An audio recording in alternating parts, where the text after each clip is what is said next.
আসসালামু আলাইকুম ছোট্ট বন্ধুরা, তোমাদেরকে আজকে শোনাবো আরেকটি নতুন গল্প। 100 বছর পর, অনেক আগের কথা। উজায়ের নামের এক প্রবীণ লোক ছিলেন। তিনি ছিলেন অনেক জ্ঞানী। একটি গাধা ছিল তার।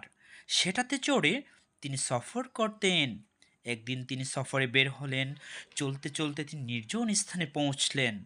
এখানে কোনো মানুষজনই নেই। পুরো এলাকা খাঁ খাঁ করছে। এলাকার লোকজন সবাই মরে গিয়েছে। তাদের হাড় মাংস মাটির সাথে মিশে গিয়েছে। তিনি যেতে যেতে ভাবছিলেন, এলাকার মানুষজন কবেই মরে গিয়েছে, হাড় মাংস মাটির সাথে মিশে গিয়েছে।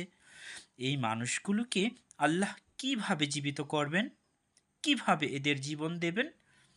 গাধা থেকে নামলেন উজাইর। কিছুক্ষণ বিশ্রাম নিলেন। তার কাছে মৃত্যুর ফেরেশতা এলো। ফেরেশতারা তার রূহ নিয়ে গেল। উজাইর মারা গেলেন। এরপর কেটে গেল 100 বছর। আল্লাহ তাআলা আবারও ফেরেশতা পাঠালেন। তারা উজাইরের কাছে এলেন। এরপর উজাইরের চোখে জীবন দিলেন। চোখ দুটো দেখছে, শরীরের মাংসগুলো খসে খসে পড়ে আছে, চুল পশম সব ঝরে গিয়েছে, শুকনো দেখাচ্ছে হাড্ডিগুলো। ওখান থেকে হাড্ডিগুলো সতেজ হচ্ছে, মাংস লেগে যাচ্ছে হাড্ডির সাথে, চুলগুলো আগের মতো হয়ে যাচ্ছে। এরপর ফেরেশতারা রূহ ফুঁকে দিলেন উজাইরের মাঝে। তিনি জীবন ফিরে পেলেন, সতেজ হয়ে উঠলেন। ফেরেশতারা তাকে জিজ্ঞাসা করলেন, কতদিন পার হয়েছে বলতে পারেন? উজাইর বললেন, একদিন হবে হয়তো। ফেরেশতারা বললেন, না, 100 বছর পার হয়েছে। গাধার দিকে তাকালেন উজাইর। গাধার হাড্ডিগুলো তখন জড়ো হচ্ছে, হাড্ডির উপর মাংস লেগে যাচ্ছে, চামড়ার আবরণ আসছে মাংসের ওপর। ফেরেশতারা গাধার মাঝে রূহ ফুঁকে দিলেন।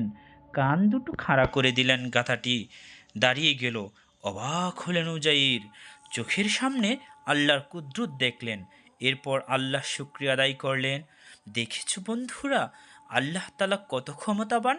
তিনি মানুষের মনের কথাও বুঝতে পারেন, সব কিছু শুনতে পারেন।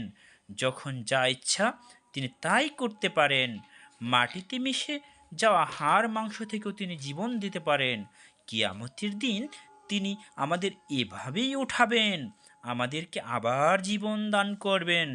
ছোট্ট বন্ধুরা, এই ঘটনাটি তাফসির ইবনে কাসিরের গল্প অনুসারে সাজানো হয়েছে।